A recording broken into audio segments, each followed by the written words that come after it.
And there's water in there. Mm-hmm.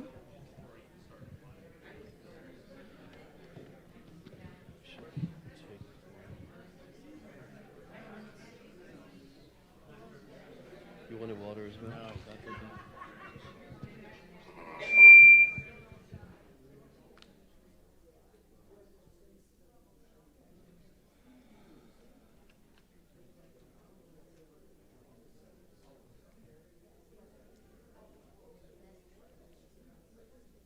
Okay, I think we're about ready to get started. I think we're about ready to get started. Give just another minute. Yeah, just give another minute for people to come seat themselves.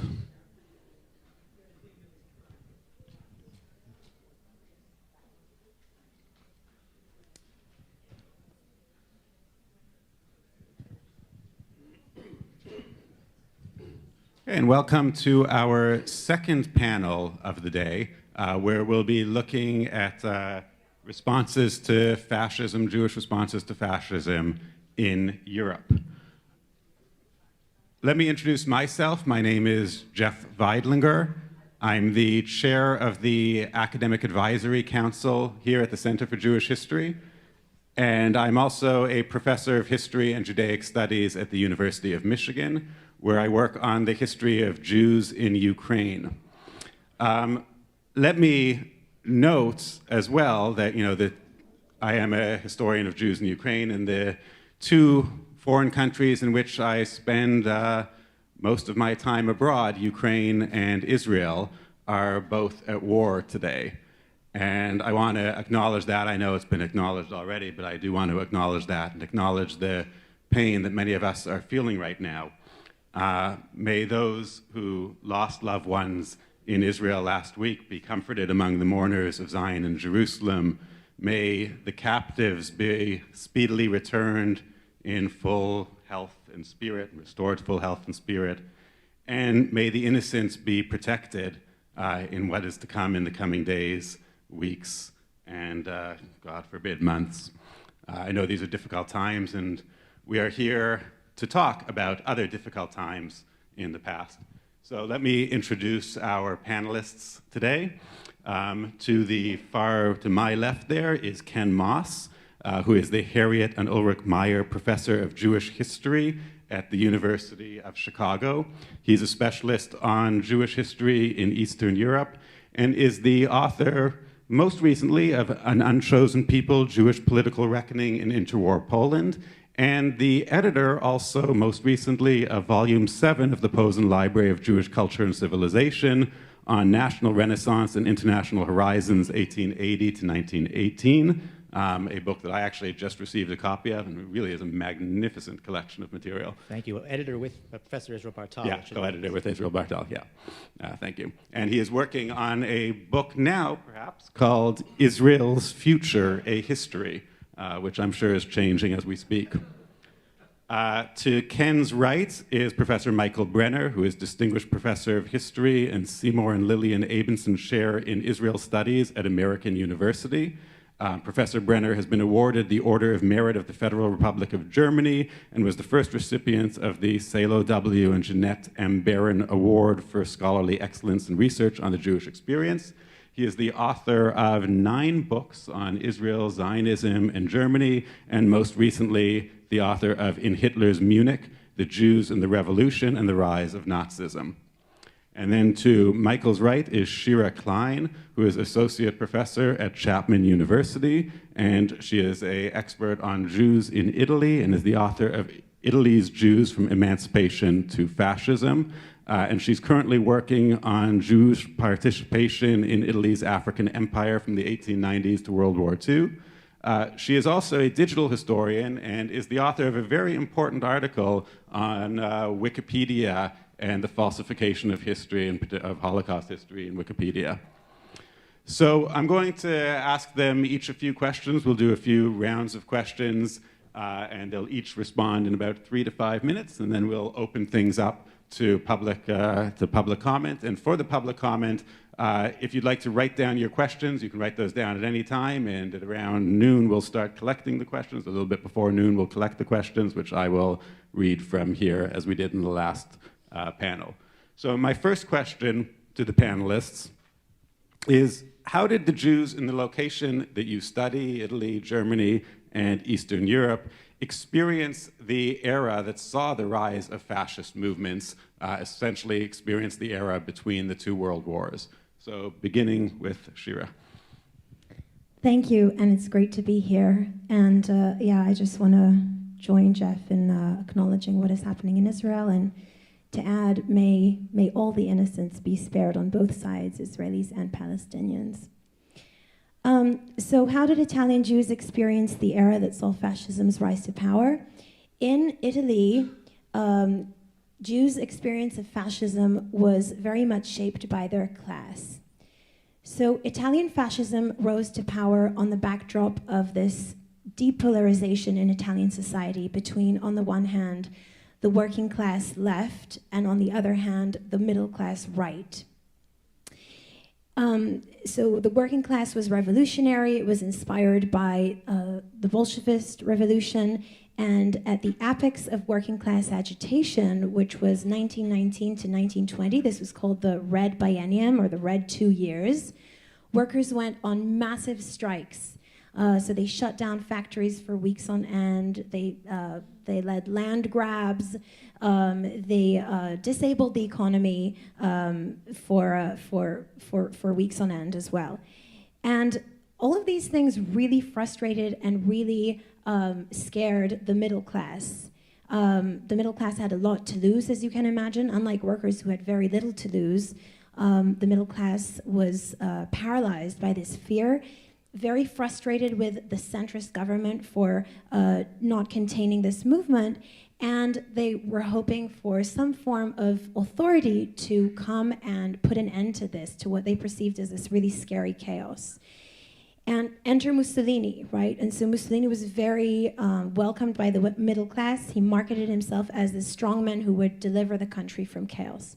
Italian Jews were, in their overwhelming majority, middle class. So they, like others of their standing, opposed the strikes of the working class and were incredibly relieved when they ended, right?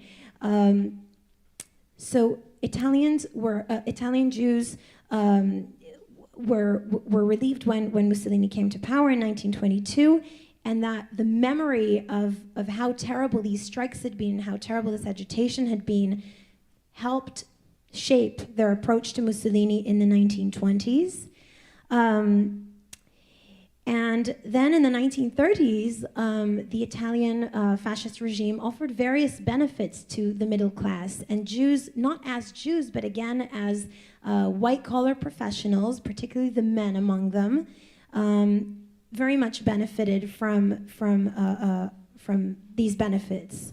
So, for example, during the Great Depression in the early 30s in Italy, as wages dropped precipitously, Mussolini's regime was sure to provide all sorts of safeguards to protect middle-class salaries.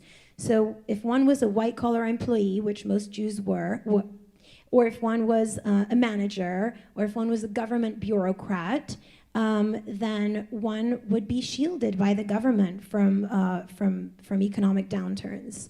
And Jews, along with other middle-class citizens in Italy, got housing help, they got special benefits, they got travel discounts, they got longer sick leave, and so there are all these perks to being part of the middle class in Italy under Mussolini. And I would say that, in a nutshell, is how Jews experienced the rise of fascism. And of course, we'll talk later about what changed. Great, thank you. Michael? Yes, of course, in Germany, the situation was quite different. Unlike Italian fascism, National Socialism had anti-Semitism as a central element from its very beginning, and Jews realized that. And when I stay for maybe in this first round in the 1920s, before, or early 20s and early 30s, before Hitler actually came to power. As you know, Hitler tried to come to power already in 1923. Actually, next month will be 100 years after the failed beer hall putsch in Munich.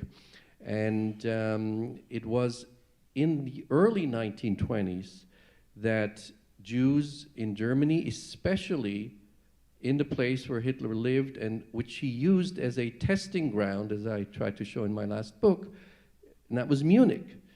That's where the Jewish community already experienced in the early 1920s, I would say pogrom-like scenes where they experienced Hitler playing with this weapon anti-Semitism and trying to figure out how would the German population react if he used anti-Semitism as part of his movement, of his ideology. Now, Munich, where this happened first, is of course a very special place also in terms of Jewish history. The revolution of 1918, which overthrew the Bavarian king, resulted in a republic, and the first prime minister of Bavaria was a Berlin Jew and socialist, Kurt Eisner, who was assassinated a few months later. And then there were two councillor, some people say Soviet republics in Bavaria, in Munich, in 1919, and almost all of the leaders were Jewish.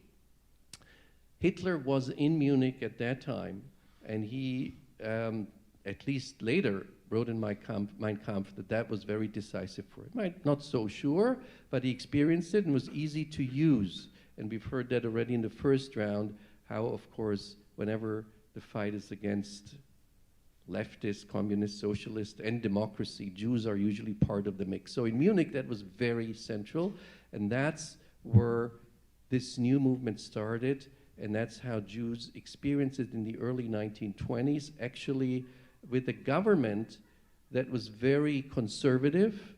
Hitler was not in the government, and that tried twice to expel East European Jews from Bavaria in 1920 and 1923.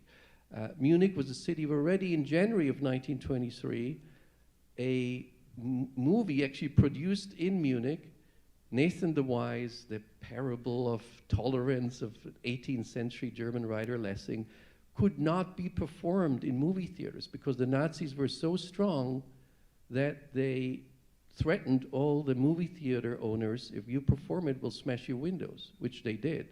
So it was basically not performed. In Berlin, it was performed with a lot of success. So I would say it also depends where in Germany in the 1920s Jews lived, how they experienced it. In Berlin, in Hamburg, maybe a little less than in a place like Munich or Nuremberg.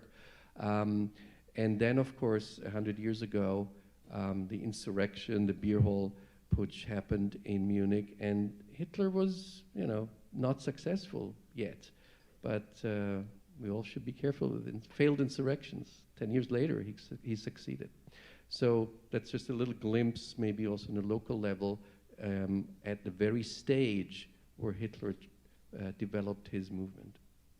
And Kenya, as we move further to the east.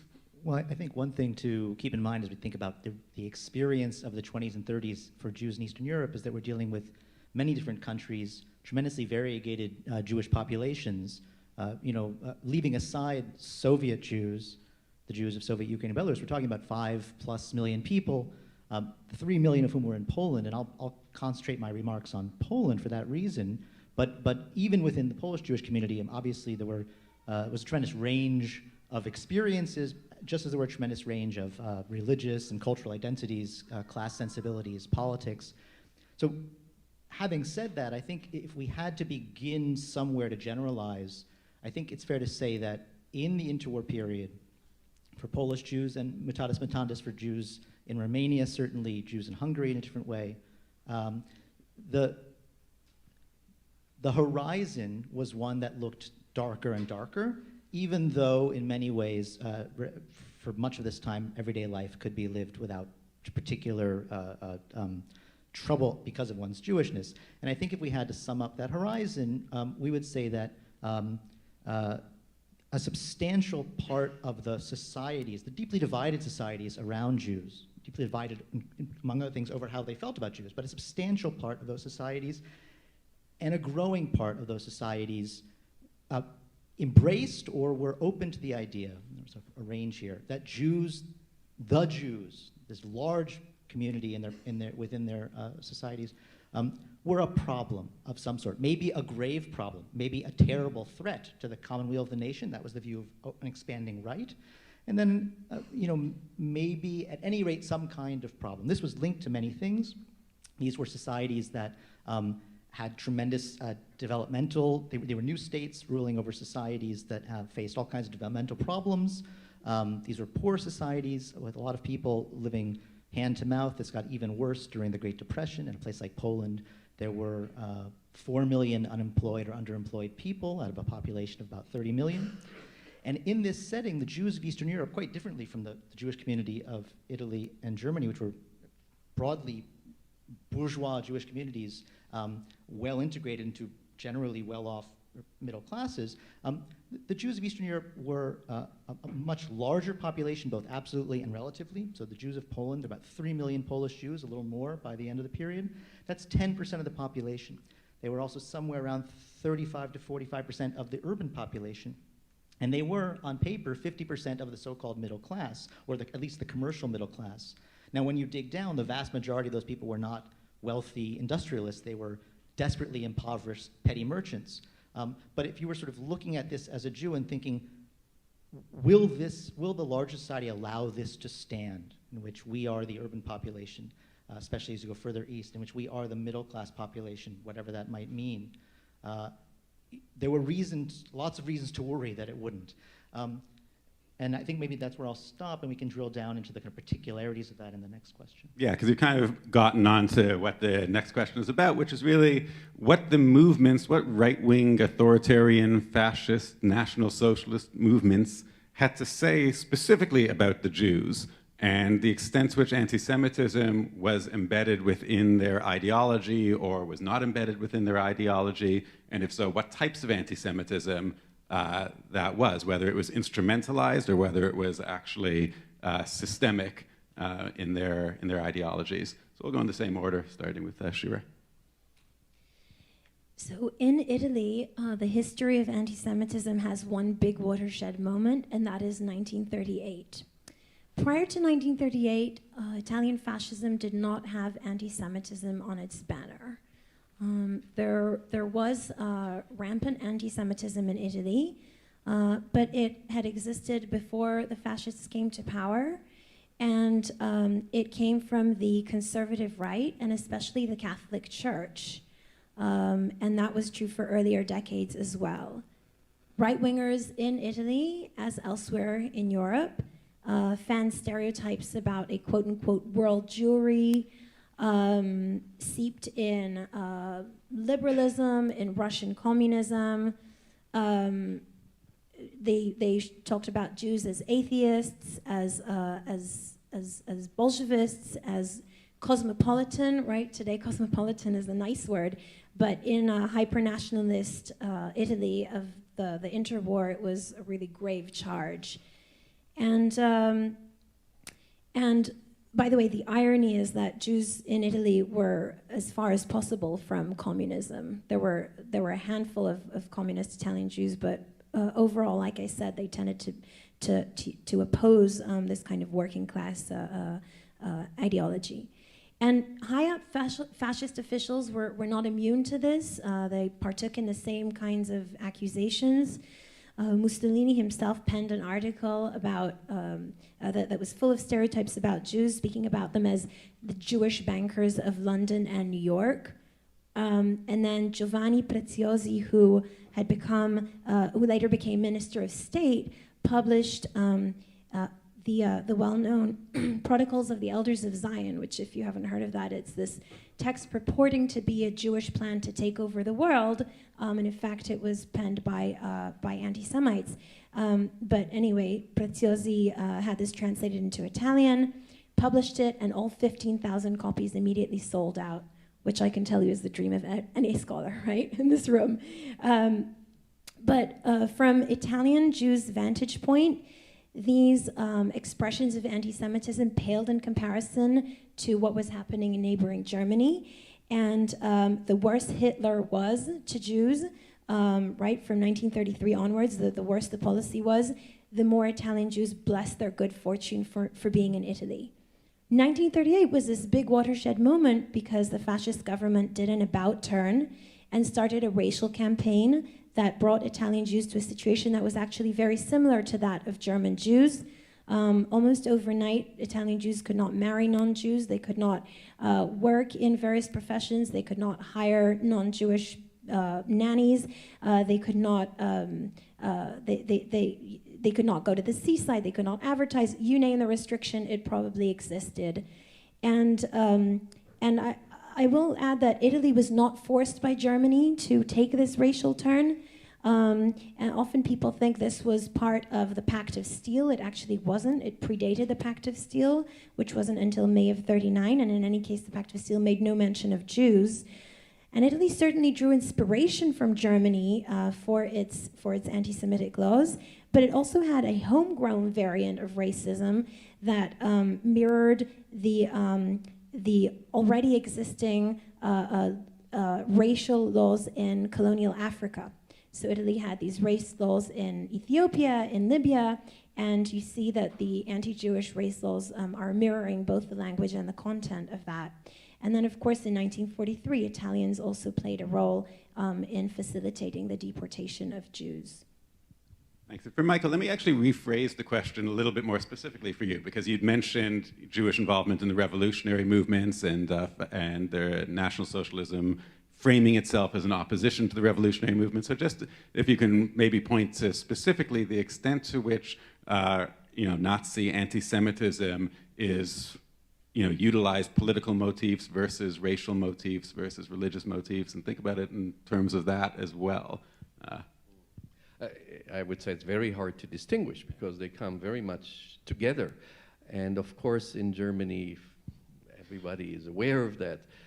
Anti-Semitism was a very crucial systemic part of the ideology of National Socialism. So if the watershed in Italy was 1938, in Germany it was 1919-20, and that's already when Hitler had taken over and renamed the party, now the Nazi Party, National Socialist Workers' Party, and also basically coined a party program that depicted the Jew, as they would say, as the enemy of this newly defined community, the Volksgemeinschaft, the community of the German people, which now was defined as Aryan, and Jews were strangers in Germany.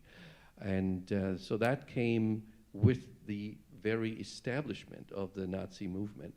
And of course, to go back to your question, Jeff, it was part of a post-war discourse and of a situation where Germany felt humiliated after the lost war and after being blamed for the outbreak of the war, and a huge economic crisis. And Jews were, of course, not suddenly discovered as the scapegoats. We all know that is a very long history, also in Germany. The very term anti-Semitism was coined in Germany in the late 19th century by a pretty obscure journalist called Wilhelm Marr. And there was, of course, already a racially defined anti-Semitism back then. What was different after World War I is now that Jews, together with others, socialists especially, the left, were blamed that Germany lost the war, the so-called stab in the back legend, that Germany, of course, could not have lost the war on the battlefield. It must have been the internal enemies of the Jews. So this was very prominent already in the very early 1920s, as every single Nazi poster and propaganda piece made clear. I just want to say one last sentence. It didn't mean that every voter who voted for the Nazi Party voted for it because of their anti-Semitism. They might have voted because, they might have voted despite their anti-Semitism, they might not have cared about, but the party leadership did. Yeah, Ken, go ahead. Well, I think, once again, it's such a so different in Eastern Europe that before jumping into the question of the East European right-wing parties, much less the fascist dimensions thereof. I think it's probably most useful to step back and try and give a general picture. And here, I just want to, I don't usually put in a plug for other people's book, but this book by the late, great historian Ezra Mendelsohn, The Jews of East Central Europe Between the World Wars, published 40 years ago, remains, I think, a quite extraordinary place to begin to think about this problem. And one of the things Mendelsohn reminds us of is that, again, from 60,000 feet, if you want to give a generalization, you might say that the political situation in interwar Eastern Europe, with variations in each place, is best understood as a sort of a somewhat authoritarian center, ruling, stretching a kind of thin membrane of quiet over of very divided societies, and facing its most robust opposition from a mobilized nationalist right.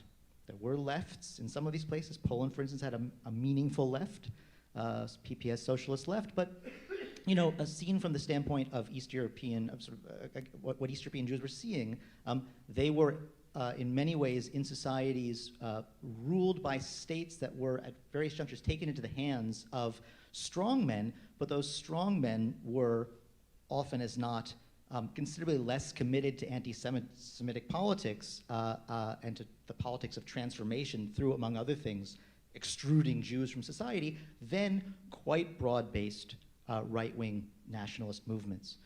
To focus in on Poland, for instance, to focus on fascism, I think, is the wrong way to go. And in a strange way, it sort of is a gaslight, inadvertently, a kind of gaslighting of the Polish situation, because there were fascist elements by the mid-30s. There was, and already by the 20s, there were certainly student elements. The universities, as in Germany, were hotbeds of right-wing extremism. There were fascist elements. There were people fascinated by the Italian case and then later by the Spanish case as a model. But these elements were just part of a much broader right wing that had very varied and often quite minimal interest in fascisms per se, but was very committed to an ethno-nationalist ideal and very full of suspicion turned active hatred toward national minorities, of which there were many, on sort of broad nationalist grounds, and sometimes linked in the Polish case, for instance, and certainly in the Romanian case to very vocal and probably authentic commitment on the part of those same right-wing leaders to religion. Fascism was a kind of a footnote, certainly in Poland, to what is best understood more as a kind of nationalist, ethno-nationalist sensibility. As we kind of dig in a more granular way, we could talk certainly about another point that has to be made too is that in these various places, the quite various Jewish communities had very different kinds of resources for not just resistance, but even for voice. So the Jews of Poland were 10%. They were not a negligible minority. They had access to rights, constitutional rights of speech, although those rights were increasingly diminished. They had access to the kinds of tools that we think of as the tools one needs to fight out a struggle of opinion and the breeding of toleration in the public sphere. At the same time, and much more so than Romanian Jews, much more so than Hungarian Jews, at the same time, I think we want to note that even there, when in 1926 there was a coup from the center that basically created a semi-authoritarian regime, the vast majority of Jews were thrilled and relieved because the trajectory of democratic politics, 1918 to 25 in Poland, was toward the increasing power of the nationalist right.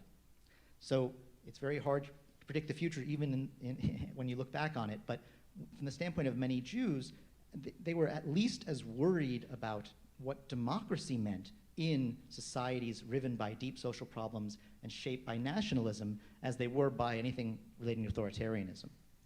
Great, thanks. And I want to now turn to Jewish responses to fascism.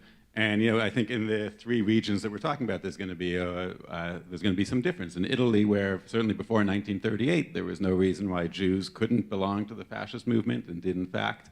And in in Poland in particular, where I think you're right that we can't really speak of a real fascist movement in Poland, but ethno-nationalist movement. There were certainly Jews involved in their own ethno-nationalist movement in Poland as well that I'd like to hear about. And then in Germany, I don't think there were many Jews who were supporters of National Socialism because of the intrinsic anti-Semitism of it, but how they responded in other ways. So to Jewish responses to Nazism, Shira? Actually, Jewish responses to fascism, yeah. Yeah, that's right. Before 1938, most Jews did not join the ranks of anti-fascists. So that's a lot of negatives. Did not join the ranks of anti-fascists. There were some vocal Jewish anti-fascists, like the Rosselli brothers, but really most Italian Jews were somewhere along the spectrum between accepting fascism and supporting fascism, or at most being indifferent to it. And the reason for that, again, goes back to what I mentioned before, the 1920s and this very strong memory of the chaos that preceded Mussolini and this relief at Mussolini's cracking down on that agitation. And then again, the benefits that Jews gained as a middle class. But I'll also add that Italian Jews endorsed fascism's imperial designs.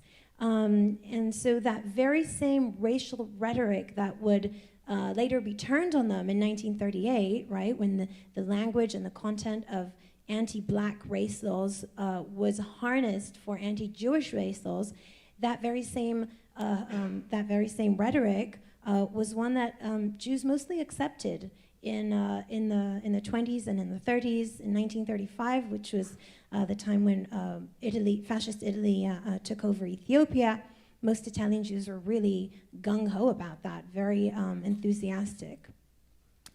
And then after 1938, Italian Jews mostly responded with shock, disbelief, an insistence that it was Hitler who had twisted Mussolini's arm, that Italy would never, the true Italy would never turn against them, and that it would be fixed soon. And as the years passed and it wasn't fixed,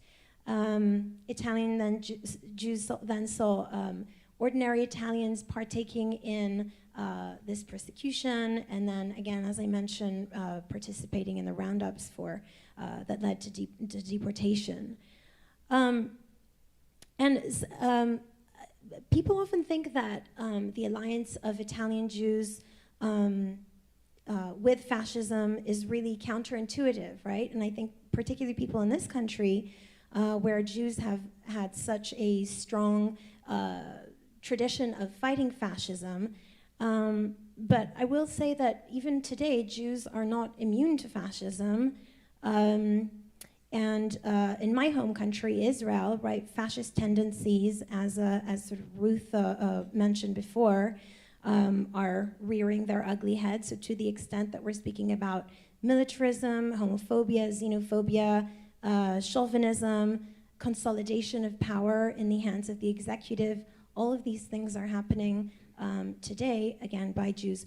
But to go back to Italy, Italian Jews today, I think, have a deep discomfort about their ancestors having tolerated or even supported fascism. And I'll just end with like a little anecdote that when I did my research in Italy, I did research in a whole bunch of cities. And one of the cities, I was working in the archive of the Jewish community, and the archivist said, before you scan any document over here, you have to get permission for every single document you scan. And that whoever's worked in archives knows that that's a very unusual request, right? Particularly when you're looking at hundreds of documents. And I said, why do I need your permission for every single document? Surely it's enough to just give me permission to look at a certain collection. And he said, can you imagine how people would feel if they saw in your book that you mention, based on this archival collection, that their grandparent was supportive of fascism? Can you imagine how they would feel? And I think that's really illustrative of this discomfort that Jews in Italy have today, right, where of course we know how things turned out. Let me just, before going to Michael, let me remind the audience that you can be writing down questions, and we will soon be collecting questions. And for those of you who are watching online, you can also pose questions in the chat function, and somebody in that room over there will write them down and bring them to me, and we can ask those too. So we'll soon be turning to those. Michael. So when Hitler came to power in January 1933, Jews reacted in different ways. And let me remind you, Jews were surprised as many others. I looked recently at the messages for the new year, published in December 1932 in the Jewish newspapers. And there was this kind of optimism. Things are getting better. And the Nazis finally lost some votes in the last elections. And it will be a good year. That was kind of not rarely expressed. But when still in January 1933, the first Jewish museum in Berlin was inaugurated. And even in March, after Hitler was already chancellor, a Prussian delegation came to the Jewish Museum in Berlin to admire the collection of the new museum. So that was the situation. But I would say Jews reacted in four different ways. There was a small fringe of very nationalist German Jews, very right-wing German Jews. I wouldn't say too large a number, but they were also audible. Somebody like Hans-Joachim Schöps, a young youth leader at the time, they would try to say we should somehow collaborate. They knew that they could never join the Nazi party, but they said, let's distance ourselves from the East European Jews and we are the true German Jews and we'll do some kind of collaboration. Of course, they did get no response from Hitler and the Nazi government. The much, much larger group, by far the largest, were the Jews who called themselves liberal German Jews, or often we might call them, to some degree assimilated. And they had, in a way, the hardest time. As Max Liebermann, famous Impressionist painter, expressed it in a letter to Mayor Dizengoff and to Mayor of Tel Aviv and to Bialik, the national Jewish poet, he said, this fate weighs really hard on all of us, but especially on us, assimilated German Jews, he said, who have been dreaming the dream of assimilation, of being just Germans first, and now we have to awake from this dream. So that was already in early 1933. And I think it expresses well this ideology also around the Zentralverein, the Central Association of German citizens of the Jewish faith. And they tried with the common means, with the traditional means, to adapt themselves to the new regime. And of course, like many others, they hoped, like many non-Jews too, they hoped that, Hitler's government would go away after a while. And after all, Jews were just 1% in Germany, about 500,000, a little more than 500,000 in 1933. So there was no way of actively fighting there and in any successful way. The third part were the Zionists. And the Zionists, in a way said, see, we told you so. Anti-Semitism has always been there, it's strong, and of course their answer was you should go and leave Germany and go especially to Palestine. Interestingly, most German Zionists had not done so before 1933 themselves. Then they told the poor East European Jews, we'll give you money and support you that you can go because you're suffering. But now German Zionists felt that they should go. And the fourth group were the Orthodox German Jews who, and if you look at how the Orthodox papers reacted in 1933, it was also a very traditional way, First of all, you can find the accusation, it was all the non-observant Jews who brought this suffering because they didn't fulfill the mitzvah. They didn't really live the Jewish lives. And in the end, we'll trust in God and that will help us. So these were, I would say, four different modes of different groups of German Jews, how to respond in 1933. As I said, I think by then it was already too late to fight Nazism in a successful way. Maybe the churches could have done it, maybe the unions could have done it, maybe others, but for this 1% of Jews, they just tried somehow either to survive or leave Germany. or arrange with the new rulers. And again, we are collecting questions both in the theater and online. So, Ken? Let me divide the question up because I think it's worth asking how Polish Jews particularly helped or sought to fight Nazism in Germany. And maybe I can finally speak to the question of fascism rather than pushing it to the side. I mean, there certainly were, first of all, it remains to be just reiterated that until the late 30s in Poland, the regime was not officially committed to extrusionary anti-Semitism. And so we're not talking about a situation remotely like either of these two situations, in the sense that the question of one's relation to fascism is really a relation to one's own government until, again, the late 30s. Here, you know, another thing to say is Polish Jewry, even more than most Jewries, was profoundly divided along ideological lines. There was a robust socialist, Marxist, socialist, anarchist, and also small but much hyped communist left in Polish Jewry, and figures like in those worlds, and some elements on the left, the socialist left of the Zionist movement. The term fascism meant a lot. To come back to points that were made by the panelists of the previous panel, it was a term that resonated analytically for those on and close to the left across the world. And for those figures, you know, they thought themselves to be facing an iteration of fascism, and so, you know, several thousand Polish Jews, almost all linked in some ways to the left, went off to fight in the Spanish Civil War in the International Brigades on the Republican side, as did many German Jews and American Jews. Most often, not because per se they were Jewish, but because they understood this as a front in a single struggle between fascism and republicanism, or fascism and socialism, what have you. Most Polish Jews, of course, did not think that, and nor did they have any obvious way to fight Nazism, but especially right at the very beginning, after the ascension of the Nazis to power, many Polish Jews, certainly it seems like the large majority across the camps, were strongly committed to the idea that they should try and do something, and the something, especially between 33 and 34, which also resonated here in the US, especially in New York, was some kind of idea of a worldwide Jewish boycott. If we boycott German goods, at the very least we'll have a symbolic effect, and maybe we can have a real effect. I think in retrospect it's hard to see how they could have had a real effect, but there was an effort, and it was a very popular effort to, including pressure on Jewish merchants in Poland, small towns, local pressure from friends and family and colleagues to stop dealing in German goods. By 35, that was clearly not going to go anywhere for a variety of reasons.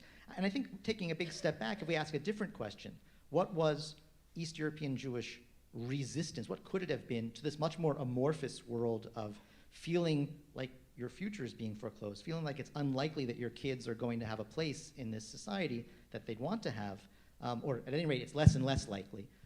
What would resistance look like? You know, there were Jews who fought back against various kinds of fascist toughs and thugs and students in the hallways of Romanian and Polish universities, often helped by non-Jewish peers, usually from the left.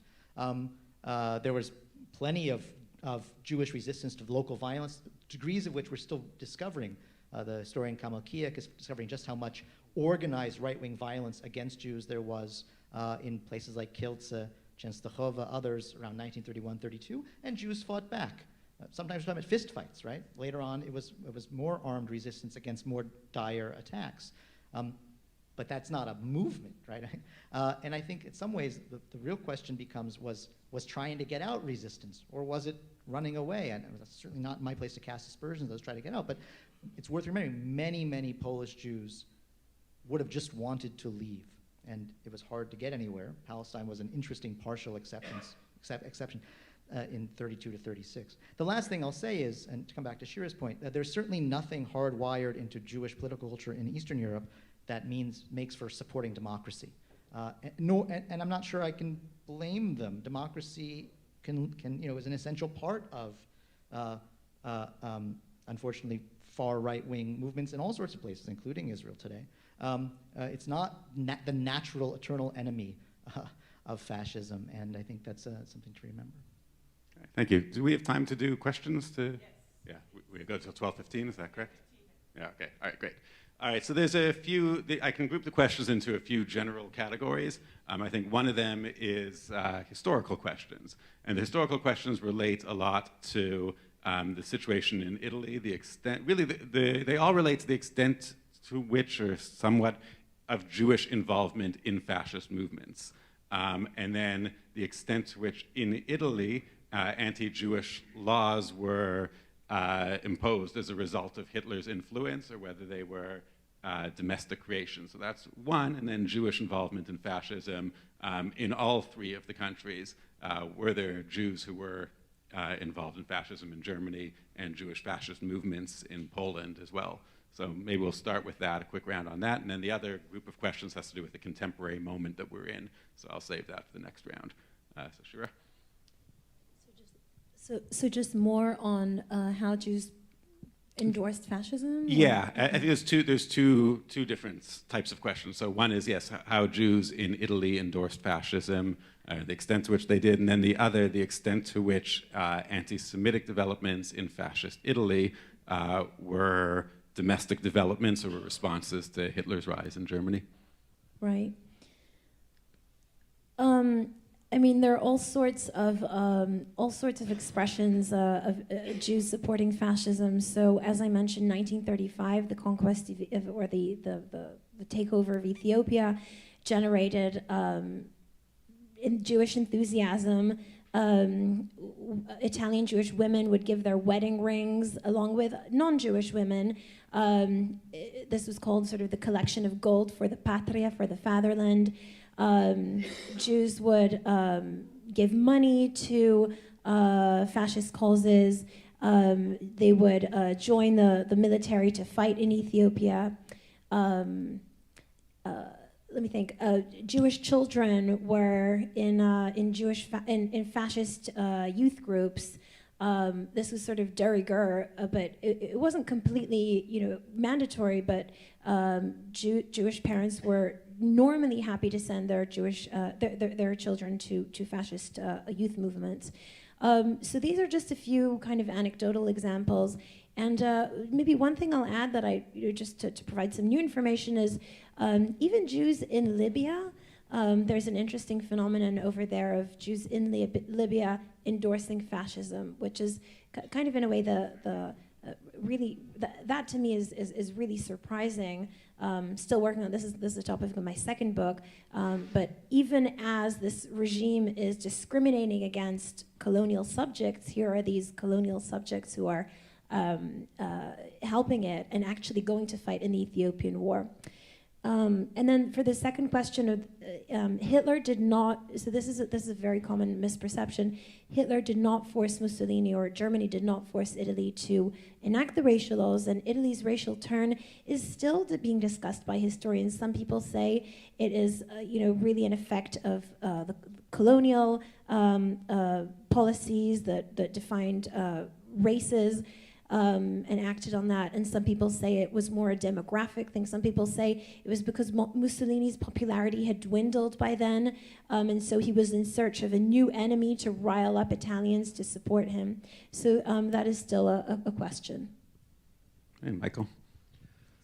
Well, in Germany, it was basically impossible for Jews to openly embrace National Socialism because the party controlled who was a member or who would even be allowed in any of their rallies, and you were only allowed as an Aryan. Now, sometimes the question was who was an Aryan, and there are, of course, individuals who have very partially Jewish biographies who wanted to prove themselves, and not only to the Nazi party, but also other very right-wing organizations. I mentioned before that the first Prime Minister of Bavaria, Kurt Eisner, was assassinated a few months after he took office, and that was in February 1919.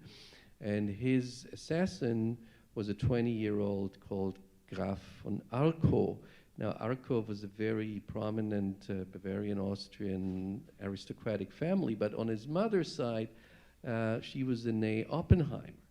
So the Oppenheimers were, of course, they were already baptized, I think third generation, important banking family, and he wanted to show to the organization he wanted to belong to, the Thule organization, a very right-wing fascist core group in Munich that he could belong to by doing this.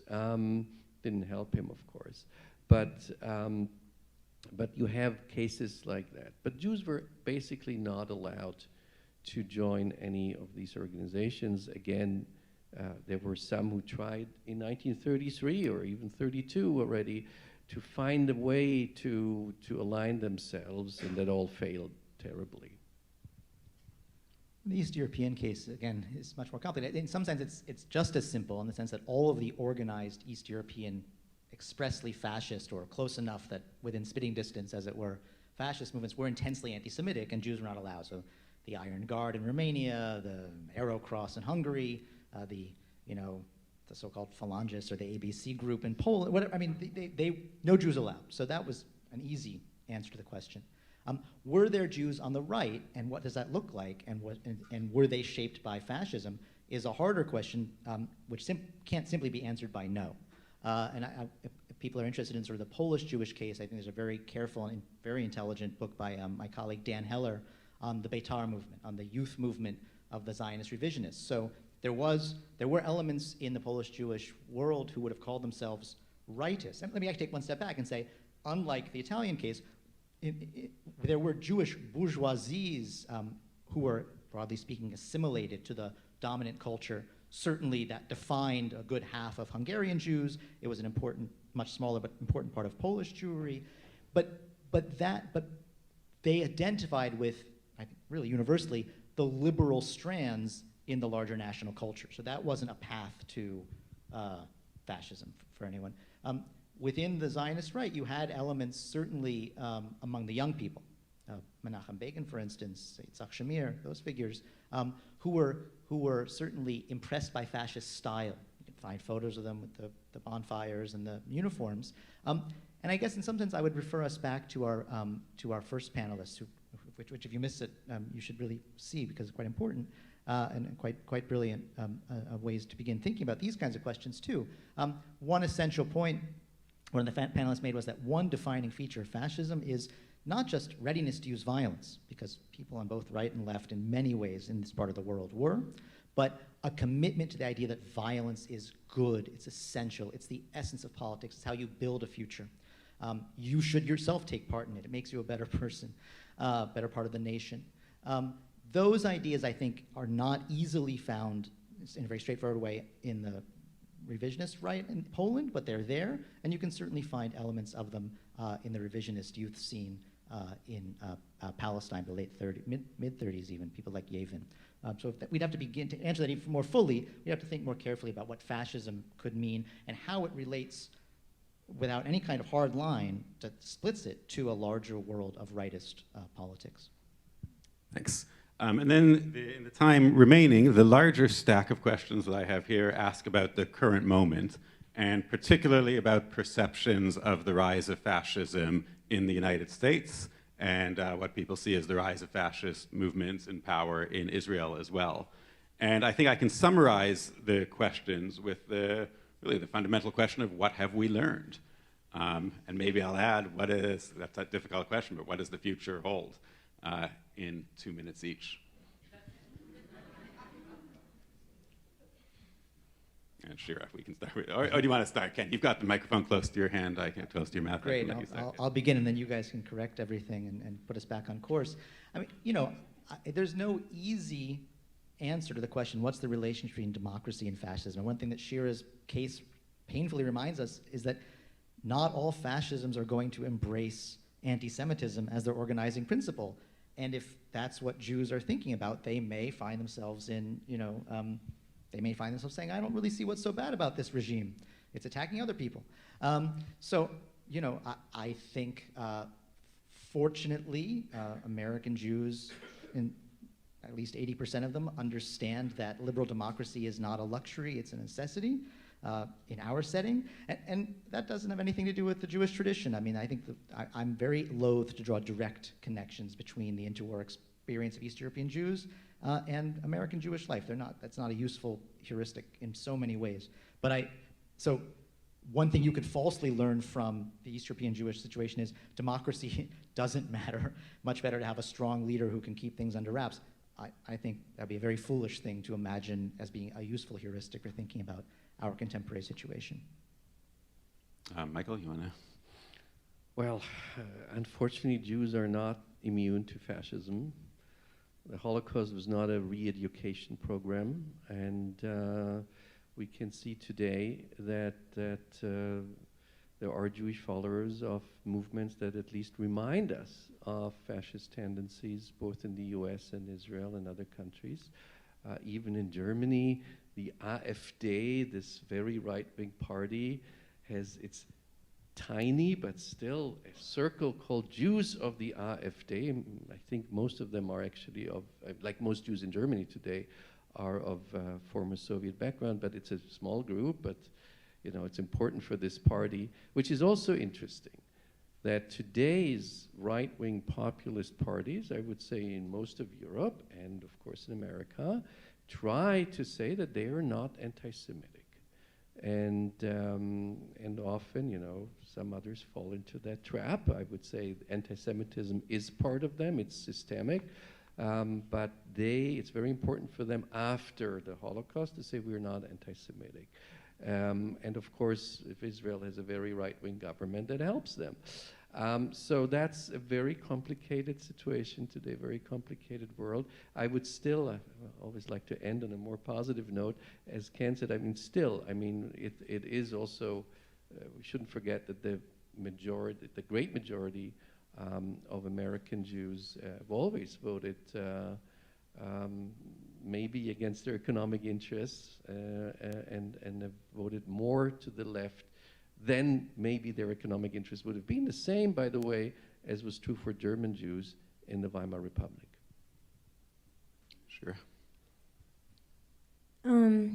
I'll repeat what I said before, which is that I think, and I'll sharpen it, which is that I think that the current Israeli government is marching at a fairly steady pace towards, I wouldn't say being fascist, but definitely towards fascist tendencies. Again, you know, if you look at militarism or glorification of the military, if you look at gender roles and the role of women in the public sphere, if you look at the role to approaches towards LGBTQ individuals, these are all people who are excluded by, you know, factions in the Israeli government. And so I think saying that Israel is fascist is, you know, kind of a crazy and fantastical, but I think that it is safe to say very cautiously that we're seeing a surge of fascist tendencies in Israel. And again, to end on a positive note, which is really difficult during these days, you know, and even as I sort of sit here, I'm thinking of my family, so worried for them in Israel. But yeah, I mean, my hope is that one of the things that will come out of these tendencies is perhaps a redefinition of the relationship between American Jews who, like Michael said, have been have such a strong tradition of fighting fascism, and the Israeli government, or, you know, sections of the Israeli leadership who are unfortunately pulling in that direction. So hopefully that's a positive note. We are just about out of time. Let me just comment on my own that, you know, I've been reading a lot of literature lately, Jewish writings from 1939, and it's really chilling to see the sense of foreboding, but yet the sense of hope that they're not going in the direction that they think they're going. There was talk last week of perhaps canceling this symposium today because of the events of last week, and I think the conversations that we're having really bear testament to how important it is to talk about it and how actually necessary this event is. So we are out of time, but may there be peace speedily in our time in the near future. Thank you.